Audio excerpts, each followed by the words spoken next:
और बैन लगाए जाने के बाद टिकटॉक की तरफ से बयान सामने आ गया है। टिकटॉक ने कहा है कि संबंधित अधिकारियों से हमारी बात हो रही है। तो टिकटॉक ने यह बात कही है कि TikTok continues to comply with all data privacy and security requirements under Indian law and has not shared any information of our users in India with any foreign government including the Chinese government। हमारे साथ हमारे associate editor Amit Kumar इस वक्त जुड़ गए हैं। Amit, TikTok तो अपनी तरफ से जो भी सफाई दे रहा है और ये भी टिकटॉक के बयान से साफ हुआ है कि एक तरह का इन्विटेशन उनको दिया गया है अपनी बात रखने के लिए। शायद ये क्या है, ये कब होगी, कोई बैठक होगी, मीटिंग होगी? नहीं, देखिए, सबसे पहली बात तो जो मंत्रालय की तरफ से जानकारी मिली, थोड़ी देर पहले ही मंत्रालय के अधिकारियों से मेरी बात हुई। उन्होंने साफ तौर पे कहा कि ये अभी परमानेंट बैन नहीं है, जैसा टिकटॉक ने अपने बयान में कहा कि अंतरिम बैन है। जी हाँ, ये अंतरिम बैन है और सबको मौका दिया जाएगा। ऐसा नहीं है कि भारत सरकार ने एक झटके से उठाया और सबको बैन कर दिया।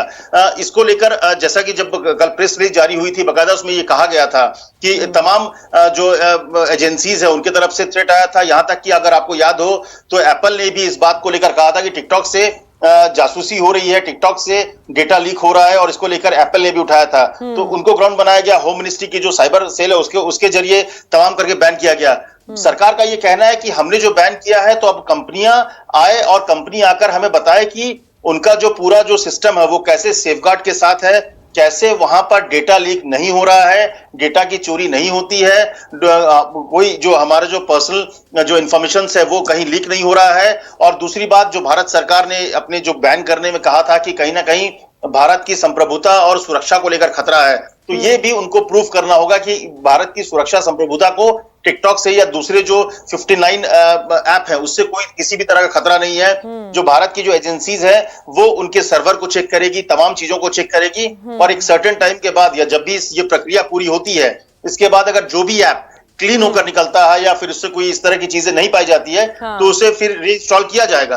तो ये कोई परमानेंट नहीं है और इसीलिए एक वक्त लगेगा, क्योंकि इसकी जांच होगी। बाकायदा वो लोग यहाँ पर काम कर रहे थे। तो फिलहाल के लिए कहा गया है कि अभी बैन है, लेकिन आप अपने आप को प्रूव करिए कि आप सही हैं, आप में कोई गड़बड़ियां नहीं है। जैसा कि टिकटॉक ने कहा है कि हमने कोई लीक नहीं किया है, तो इसको प्रूव करना पड़ेगा। और अगर इंडियन एजेंसीज, ठीक है, तो 2 पॉइंट्स मेजर हैं जो कि मैं दर्शकों को एक बार फिर बता दूं कि ये अंतरिम फैसला है अभी, यानी इंटरिम, जो कि अभी टिकटॉक ने भी अपने बयान में जिसका जिक्र किया है, यानी परमानेंट फैसला नहीं है अभी सरकार की तरफ से।